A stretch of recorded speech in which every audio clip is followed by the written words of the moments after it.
President, and gentlemen, ladies of the House, standing here with 8 minutes in my hands and at this venerable and rather magnificent institution, I was going to assure you that I belong to the Henry VIII School of Public Speaking, that as Henry VIII said to his wives, I shall not keep you long. But now finding myself the seventh speaker out of 8 in what must already seem a rather long evening to you, I rather feel like Henry VIII's last wife. I more or less know what's expected of me, but I'm not sure how to do it any differently. Perhaps what I should do is really try and pay attention to the arguments that were advanced by the opposition today. We had, for example, Sir Richard Ottaway suggesting, challenging the very idea that it could be argued that the economic situation of the colonies was actually worsened by the experience of British colonialism. Well, I stand to offer you the Indian example, Sir Richard. India's share of the world economy when Britain arrived on its shores was 23%. By the time the British left, it was down to below 4%. Why? Simply because India had been governed for the benefit of Britain. Britain's rise for 200 years was financed by its depredations in India. In fact, Britain's industrial revolution was actually premised upon the deindustrialization of India. The handloom weavers, for example, famed across the world, whose products were exported around the world, Britain came right in. There were actually these weavers making fine muslin, light as woven air, it was said. And Britain came right in, smashed their thumbs, broke their looms, imposed tariffs and duties on their cloth and products, and started, of course, taking the raw materials from India and shipping back manufactured cloth, flooding the world's markets with what became the products of the dark and satanic mills of Victorian England. That meant that the weavers in India became beggars, and India went from being a world-famous exporter of finished cloth into an importer, went from having 27% of world trade to less than 2%. Meanwhile, colonialists like Robert Clive bought their rotten boroughs in England on the proceeds of their loot in India, while taking the Hindi word loot into their dictionaries as well as their habits.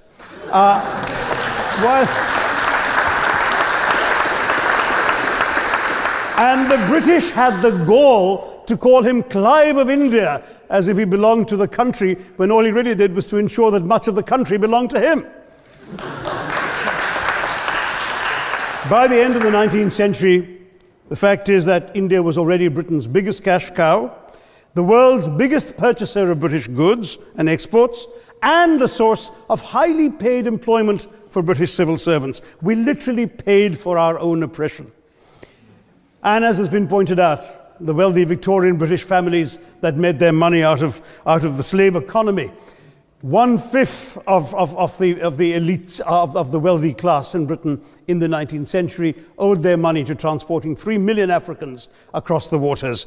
And in fact, in 1833, when slavery was abolished, what happened was that a compensation of £20 million was paid, not as reparations to those who had lost their lives or who had suffered or been oppressed by slavery, but to those who had lost their property. I was struck by the fact that your Wi-Fi password at this union commemorates the name of Mr. Gladstone, the great liberal hero. Well, I'm sorry, his family was one of those who benefited from this compensation. Staying with India, between 15 and 29 million Indians died of starvation in British-induced famines. The most famous example, of course, was the Great Bengal Famine during the Second World War, when 4 million people died because Winston Churchill, deliberately as a matter of written minuted policy, proceeded to divert essential supplies from civilians in Bengal to sturdy Tommies and Europeans as reserve stockpiles. He said that the starvation of anyway underfed Bengalis mattered much less than that of sturdy Greeks. This is Churchill's actual quote. And when conscience-stricken British officials wrote to him, pointing out that people were dying because of this decision, he peevishly wrote in the margins of the file, "Why hasn't Gandhi died yet?" So all notions that the British were trying to do their colonial enterprise out of enlightened despotism to try and bring the benefits of colonialism and civilization to the benighted heathen. I'm sorry, Churchill's conduct in 43 is simply one example of many that gave a lie to this myth. As others have said on the proposition, Violence and racism were the reality of the colonial experience. And no wonder that the sun never set on the British Empire, because even God couldn't trust the English in the dark. Let me take World War I as a very concrete example, since the first speaker, Mr. Lee, suggested these things couldn't be quantified. Well, let me quantify World War I for you. Again, I'm sorry, from an Indian perspective, others have spoken of other countries. 1/6 of all the British forces that fought in the war were Indian. 54,000 Indians actually lost their lives in that war. 65,000 were wounded. Another 4,000 remained missing or in prison. Indian taxpayers had to cough up £100 million in that time's money. India supplied 70 million rounds of ammunition, 600,000 rifles and machine guns, 42 million garments were stitched and sent out of India, and 1.3 million Indian personnel served in this war. I know all this because, of course, the commemoration of the centenary has just taken place. But not just that, India had to supply 173,000 animals, 370 million tons of supplies, and in the end, the total value of everything that was taken out of India, India, by the way, suffering from recession at that time and poverty and hunger, was, in today's money, £8 billion. You want quantification? It's available. Second World War, it was even worse, 2.5 million Indians in uniform. I won't belabor the point, but of Britain's total war debt of £3 billion, in 1945 money, 1.25 billion was owed to India and never actually paid. Somebody mentioned Scotland. Well, the fact is that colonialism actually cemented your union with Scotland. You know, the Scots had actually tried to send colonies out before 1707. They'd all failed, I'm sorry to say. But then, of course, came union, and India was available, and there you had a disproportionate employment of Scots. I'm sorry, Mr. Mackenzie has to speak after me. Engaged in this colonial enterprise as soldiers, as merchants, as agents, as employees, and the earnings from India is what brought prosperity to Scotland, even pulled Scotland out of poverty. Now that India is no longer there, no wonder the bonds are loosening. Now, we've heard other arguments on this side. There's been a mention of the railways. Well, let me tell you, first of all, as my colleague, the Jamaican High Commissioner, has pointed out, railways and roads were really built to serve British interests and not those of the local people. But I might add that many countries have built railways and roads without having had to be colonized in order to do so.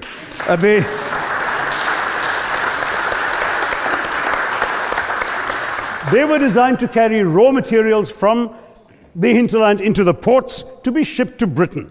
And the fact is that the Indian or Jamaican or other colonial public, their needs were incidental. Transportation, there was no attempt made to match supply to demand for mass transport, none whatsoever. Instead, in fact, the Indian railways were built with massive incentives offered by Britain to British investors, guaranteed out of Indian taxes paid by Indians, with the result that you actually had 1 mile of Indian railway costing twice what it cost to build the same mile in Canada or Australia, because there was so much money being paid in extravagant returns. Britain made all the profits, controlled the technology, supplied all the equipment, and absolutely all these benefits came as private enterprise, British private enterprise, at public risk, Indian public risk. That was the railways as an accomplishment. We're hearing about aid. I think it was again Sir Richard Ottaway who mentioned British aid to India. Well, let me just point out that British aid to India is about 0.4% of India's GDP. The government of India actually spends more on fertilizer subsidies, which might be an appropriate metaphor for that argument. If I may point out as well,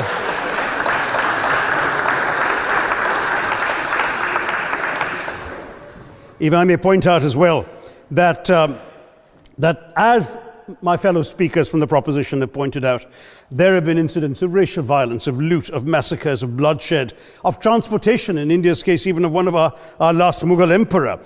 Yes, maybe today's Britons are not responsible for some of these depredations, but the same speakers have pointed with pride to their foreign aid. You're not responsible for the people starving in Somalia, but you give them aid. Surely the principle of reparations for the wrongs that have been done cannot be denied.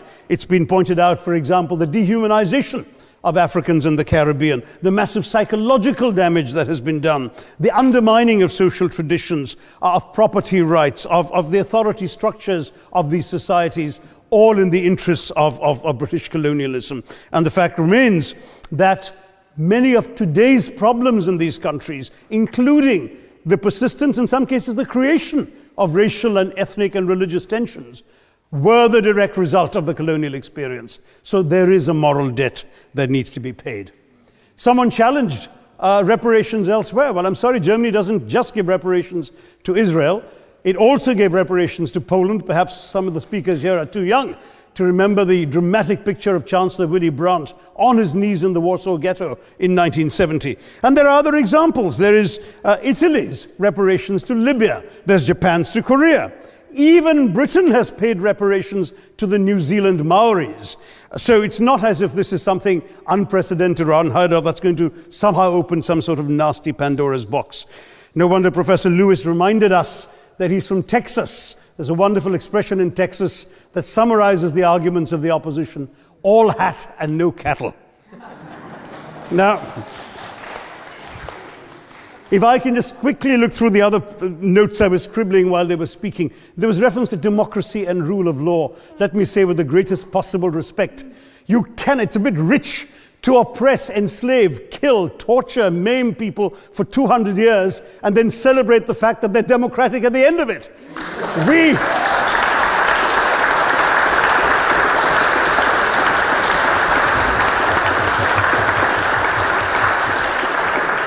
We were denied democracy, sir. We had to snatch it, seize it from you. With the greatest reluctance, it was conceded in India's case after 150 years of British rule, and that too with limited franchise. Yes, indeed, ma'am. The opposition spoke quite highly of Greek and Athenian democracy on which the West should pride itself, and spoke of liberty and equality in that same name. The Athenian democracy was only functioning because of the slave society on which it was built. That's the nature of colonisation. All right, I don't think that needs contradiction, not from me at any rate. But if I may just point out, I think the argument made by a couple of the speakers, the first speaker, Mr. Lee in particular, conceded all the evil atrocities of colonialism, but essentially suggested that reparations won't really help. They won't help the right people. They'll be used as a propaganda tool. They'll embolden people like Mr. Mugabe. It's always nice how in the old days, I'm sorry to say that the people of the Caribbean used to frighten their children into behaving and sleeping by saying Sir Francis Drake would come after them. That was a legacy of that. Now it's Mugabe will be there. So this is the new sort of Sir Francis Drake of our times.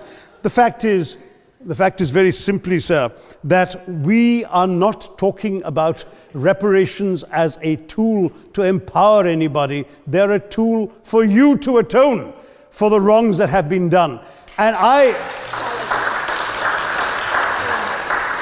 am quite prepared to accept the proposition that you can't put a monetary sum on the kinds of horrors people have suffered. Certainly no amount of money can expiate the loss of a loved one, as somebody pointed out there.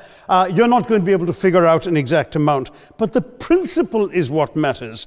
The fact is that to speak blithely of sacrifices on both sides, as an analogy was used here, a burglar comes into your house, ransacks the place, stubs his toe, and you say, well, there was a sacrifice on both sides. That, I'm sorry to say, is not an acceptable argument.